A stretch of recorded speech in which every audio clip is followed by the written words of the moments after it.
대한민국의 새로운 성장 엔진이 될 국가 전략기술을 알아보는 시간이죠. 전략기술이 뭐니? 오늘은 앞서 소개한 대로 과학기술정보통신부 주영창 과학기술혁신본부장 전화 연결하겠습니다. 본부장님 안녕하세요. 예, 안녕하십니까. 주영창입니다. 네, 내년도 국가 R&D 사업 예산이 삭감됐습니다. 이게 R&D 분야만 보니까요. 올해보다 13.9% 한 3조 4천억 원 정도 줄었고요. 21조 5천억 원이 책정됐습니다. 일단 지난 6월에 윤석열 대통령이 국가 R&D를 원점에서 전면 재검토하라는 지시를 내렸었는데 일단 그 이유가 무엇인지 좀 짚어주셨으면 좋겠고요. 이번에 새롭게 발표한 국가 R&D 사업 예산 배분 조정안 어떤 부분이 그렇다면 달라지는 건지 그 부분도 설명 좀 부탁드리죠. 예. 이번 조정은 그 R&D다운 R&D로 전환하고자 하는 윤석열 정부의 철학을 실천하기 위한 것입니다. 그동안에 그 낡은 R&D 관행과 비교율이 있었는데요. 이런 비효율을 걷어내고 선도형 R&D로 가기 위해서 R&D 예산의 재검토가 있었고 또 더불어 제도 개혁을 발표했습니다. 저희가 필요한 세계 최고 수준의 연구, 그리고 실력으로 경쟁하는 연구, 그리고 나 홀로 하는 연구가 아니라 가치를 공유하는 국가들과 함께하는 연구로 전환해서 성장 동력을 창출하고 국가 경쟁력의 핵심인 인재를 키워내는 데 중점을 둔 바 있습니다. 네. R&D 사업 예산 배분 조정안에 대해서 어떤 부분 중점을 뒀는지 설명을 해주셨는데요. 사실 내년도 예산이 전반적으로 긴축 예산이기는 한데 특히 연구개발 R&D 분야에서 가장 큰 폭으로 삭감이 됐거든요. 그래서 이 우리나라의 장기 경제 성장의 주축돌인데 이 R&D 예산 삭감으로 자칫 성장 동력이 위축되는 거 아닌가 이런 좀 우려가 있어요. 이 부분은 어떻게 보시나요? 예. 하지만 이번 예산은 단순한 삭감이 아니라 그동안 비효율이 발생한 부분을 효율화하는 것이고 또 이걸 통해서 더 중요한 분야에 투자를 확대하는 것으로 이해하면 될 것 같습니다. 사실 우리가 건전한 신체를 유지하기 위해서는 적절한 다이어트가 필요한 것처럼 국가 R&D 생태계도 어떤 비효율을 걷어내는 것이 필요하고요. 그래서 이번에 감행했다고 보면 될 것 같습니다.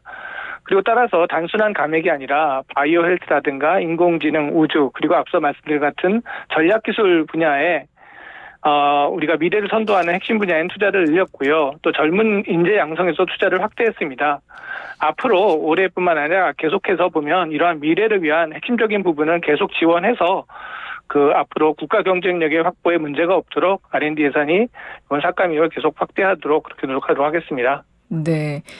기존의 비효율적인 부분을 좀 걷어냈고 좀 관행도 다시 한번 좀 낡은 관행도 이번에 좀 바꾸는데 중점을 뒀다 이런 말씀이신데요. 혹시 좀 예를 들어서 어떤 부분이 기존에 비효율적이었고 관행이 문제가 됐었는지를 좀 짚어주실 수 있을까요?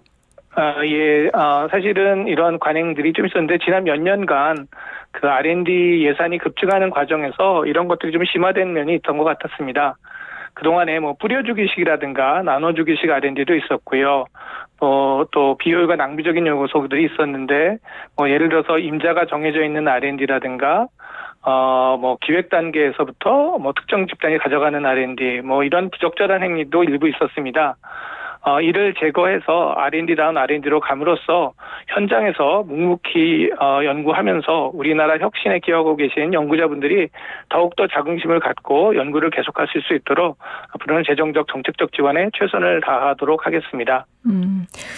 윤석열 대통령이 R&D 예산을 이제 이권 카르텔이 많은 분야로 지목을 했었죠. 이른바 우리가 담합이라고 이해하고 있는 이제 카르텔이 많은 분야다라고 지목을 해서 이번에 대대적인 지출 삭감도 진행이 된 것으로 알고 있는데 그 부분에 대해서는 역시 이제 과학자로서도 좀 동의하는 부분이 있다. 이렇게 이해를 해도 될까요? R&D, 다른 분야도 마찬가지겠지만 R&D 분야에서도 그 비효율이 있었던 것들이 사실인 것 같고요. 그런 비효율은 예산이 급증할 때는 좀 더 강화되는 확대되는 면들이 있는 것 같습니다. 이번에 그런 것들을 자세하게 살펴봤고요. 아까 말씀드린 것처럼 입구부터 출구까지 R&D를 기획하는 데부터 R&D를 마치고 평가하는 데까지 찬찬히 살펴봄으로써 그런 그 비효율이 착근하지 못하도록 앞으로 철저하게 관리하고 모니터링하도록 하겠습니다.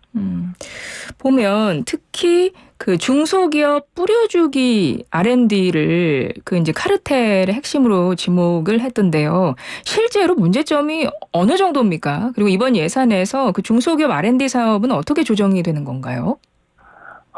중소기업 지원을 주목적으로 하는 정부 R&D 예산 중에서 좀 그런 것들이 많이 나타나는 예로 들었던 것이 사실입니다. 그리고 지난 정부에서 중소기업 R&D가 또 많이 급증한 것도 사실이고요. 중소기업 R&D 중에서는 기업이 자체적으로 수행이 가능한데도 정부 R&D를 따다던가 아니면 아주 사실은 실질적인 R&D에 의미가 없는 그런 작은 금액을 남아서 가진다던가 기술 역량이 부족한 기업에 대해서 생존을 위해서 보조금 성격의 R&D 등이 있었던 것이 발견됐습니다. 그래서 이런 것들을 과감하게 효율화하고요.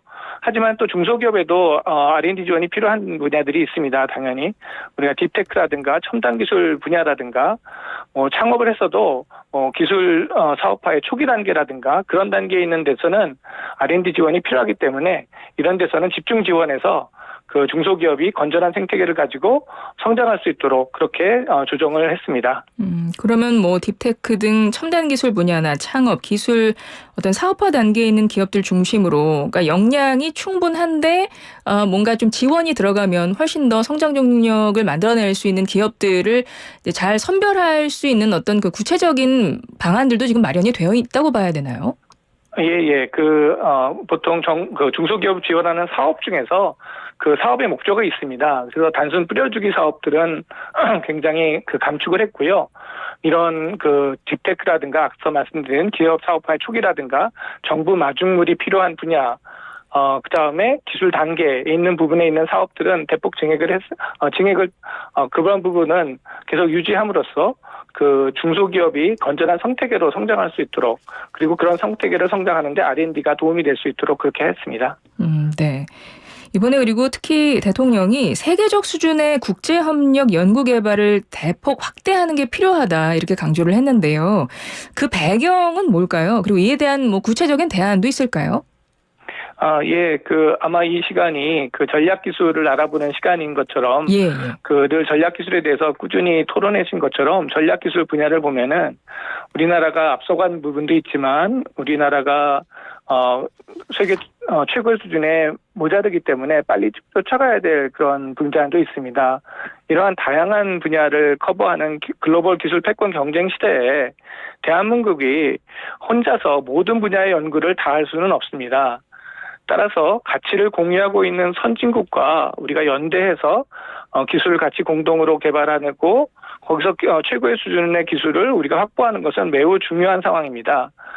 하지만 불행히도 그동안에 우리나라의 국제협력 R&D를 보면은 정부 전체 R&D 중에 1.6%로 상대적으로 많이 부족했고요. 그 규모도 굉장히 작아서 어떤 실질적인 R&D 어떤가가 일어나기에는 부족한 것들이 많이 있었습니다. 따라서 정부는 앞으로 글로벌 R&D 예산을 앞으로 3배 이상 과감하게 확대하고요. 그 공동 연구도 규모 있게, 그러니까 너무 작은 돈이 아니라 어떤 확실한 연구를 할 수 있도록 규모도 더 키워서 지원하도록 하겠습니다. 그리고 지금까지는 상대국가 우리나라가 서로 투자해서만 할 수 있는 매칭 펀드를 넣어서 같이 투자하는 것만 있었는데 앞으로는 해외 기관이 우리나라 R&D에도 직접 참여하고요. 거기에 우리나라가 또 공동으로 참여한다던가 아니면 우리나라가 주관하는 연구에 해외 기관이 참여할 수 있는 그런 다양한 방법의 R&D가 할 수 있도록 법령 개정을 하고요. 그다음에 R&D에서 발생하는 IP라든가 그런 여러 가지 상황들도 해결할 수 있는 가이드라인도 마련할 수 있도록 하겠습니다. 이러한 국제 협력은 아무래도 공동 연구가 활발하게 진행됐던 디지털 바이오라든가 양자라든가 반도체 분야를 중심으로 먼저 진행이 되고요. 네. 또 이런 분야는 또 주요국의 거점을 구축해서 이런 거점들이 확대될 수 있도록 그렇게 하도록 하겠습니다. 네, 알겠습니다. 앞서 이번 R&D 분야의 그 구조 조정을 통해서 예산을 다시 재분배하신 건데요. 전체적으로 삭감은 했지만 그 이유가 R&D의 비율과 낭비를 걷어내기 위해서라고 말씀을 하셨습니다. 그리고 같이 정부 R&D 제도 혁신 방안도 발표를 하셨던데 그 핵심 내용이 뭔가요? 예, 맞습니다. 사실은 실질적인, 세계 최고의 R&D가 되기 위해서는, 그리고 우리가 선도국의 R&D가 되기 위해서는 양적 투자도 중요하지만 질적인 시스템도 중요합니다. 그동안 우리 정부의 R&D는 양적으로 보면은 세계 5위의 수준이었는데, 과연 우리나라가 그에 걸맞는 시스템을 갖고 있느냐에서는 반성할 부분들이 있다고 생각합니다. 그래서 우리나라가 이제는 양적인 것이 아니라 질적인 개선을 하기 위해서 혁신형, 도전형 선도형 R&D로 시스템을 전환하고자 했습니다. 주요 내용만 먼저 말씀드리면, 네. 사실 이러한 혁신 도전형 연구에서 가장 필요한 것이 시의성, 유연성인데, 이런 것들이 매우 중요한데 우리나라 R&D 시스템이 시의성, 유연성이 매우 떨어졌다라는 지적이 많았습니다. 그 가장 중요한 제안 중에 하나가 R&D 예비 타당성 제도라는 것인데요. 우리가 이번에는 R&D 예비 타당성 제도의 면제까지도 검토해서 시의성, 유연성이 확보되도록 하겠습니다. 또한 예. R&D를 집행하는 기관이 연구관리 전문기관이라고 있는데요. 거기도 투명성과 전문성을 점검하고요.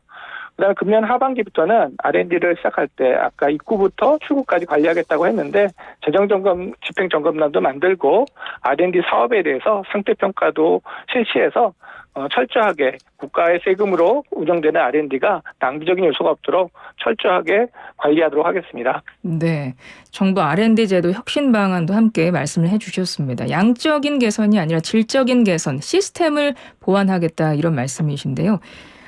우리나라 과학기술 경쟁력의 핵심은 하지만 누가 뭐라고 해도 아마 사람이 아닐까 싶습니다. 우수한 인재 확보가 무엇보다 중요하지 않을까 싶은데요. 보니까 이번에 젊은 신진 연구자에 대한 파격적인 지원도 한다고 들었거든요. 그건 어떤 내용인가요? 예, 맞습니다. 과학기술 경쟁력의 핵심은 바로 사람이고요. 윤석열 정부의 과학기술 철학도 국가 경쟁력의 핵심인 인재를 길러내는 것입니다. 우리가 미래를 이끌어갈 젊은 연구자들이 독립적으로 마음껏 연구할 수 있도록 여러 가지 제도와 사업을 많이 만들었습니다. 예를 들어서 갓 교수로 부임해서 혹은 갓 연구자로 부임해서 독립적으로 연구를 시작한 연구자가 아이디어는 충분한데 지금까지 보면은 그 아이디어를 실현할 연구실이라든가 연구비가 없어서 마음껏 자기가 연구할 수 없었던 경험이 있었고요. 저도 교수였지만 그런 경험도 있었고, 그 다음에 또 보면은 자기가 아이디어는 있었는데 그거를 바로 실험을 못해서 3, 4년이 지난 다음에는 다른 사람들이 해외에 있는 동료 연구자들이 그런 걸 다 해버려서 허탈해하는 그런 것들이 있었습니다. 그래서 그런 사례가 발생하지 않도록 우리가 연구비와 연구실 구축에 대한 지원도 기존의 2.5억에서 최대 8억 원까지 3배 이상 과감하게 확대를 했습니다. 또한 젊은 연구자, 박사를 취득한 젊은 연구자가 세계적인 연구 그룹과 가서 참여할 수 있는 그런 지원도 하는 연구도 2배 이상 예산도 전폭적으로 확대했습니다. 네, 알겠습니다. 내년도 국가 R&D 연구개발 사업 분야 예산이 대대적인 구조 조정을 통해서 비효율과 낭비를 걷어내고 이제 필요한 분야들 미래 전략 기술이라든가 글로벌 연구개발 인재 양성에 집중 투자를 했다는 것이 핵심이라는 설명을 이제 쭉 해주신 건데 사실 내년도 예산 중에 R&D 분야가 가장 많이 삭감된 분야이기도 하고 그리고 여전히 좀 우려는 많은 것 같습니다. 특히 과학기술계에 좀 비판이 있기 때문에 이제 그 비판을 감수하고라도 진행한 조정일 것이기 때문에 본부장님 실현해내는 것은 또 다른 문제가 아닐까 어려운 또 이제 과제가 주어진 게 아닐까 이런 생각이 들어서요. 앞으로 좀 더 많은 노력을 해주셔야 되지 않을까 이런 생각이 드는데요. 어떻습니까? 예, 맞습니다. 요번에 힘들게 마련한 이 계기가 대한민국 R&D가 획기적으로 성장하는 그런 계기가 되도록 최선의 노력을 다하겠습니다.